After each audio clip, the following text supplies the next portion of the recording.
మిత్రులందరికీ నమస్కారం. లోకా సమస్తాసు సర్వే జనా సుఖినో భవంతు. అందరూ బాగుండాలి అని చెప్పినటువంటి ఏకైక నినాదం మన హైందవ ధర్మంలో మాత్రమే ఉంది.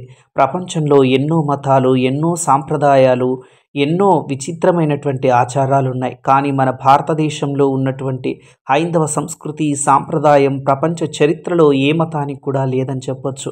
హిందూ మతం ఒక మతం కాదు, ఒక సంస్కృతి, ఒక సంప్రదాయం, ఒక జీవన విధానం అని మన పెద్దలు మనకు చెప్పినటువంటి మాట. చాలామంది హిందుత్వాన్ని మతంగా చెప్తూ ఉంటారు. అయితే హిందూ అన్నది మతం కాదు, భారతీయ జీవన విధానం. భారతీయ జీవిత చరిత్రలోనే హిందూ సనాతన ధర్మం అన్నది ఇమిడి ఉన్నటువంటి విషయం చాలామందికి తెలిసినటువంటిదే.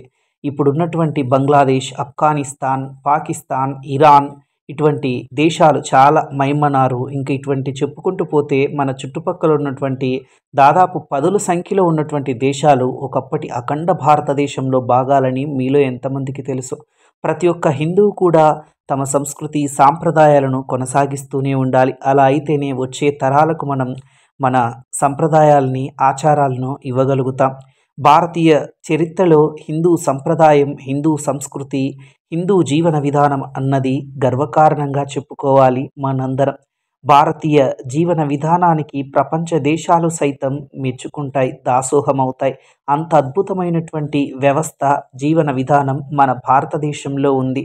అన్ని మతాలు సమానమని చెప్తున్నటువంటి ఏకైక దేశం మన భారతదేశం మాత్రమే. బంగ్లాదేశ్లో జరిగినటువంటి విధ్వంసకాండ, మారణ హోమం మామూలుది కాదు.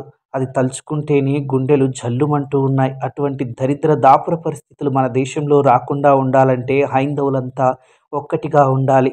అందరం ఐకమత్యంగా ఉండి మన సంస్కృతి సాంప్రదాయాలను కాపాడుకోవాలి. మరొక వీడియో మీ ముందు ఉంది.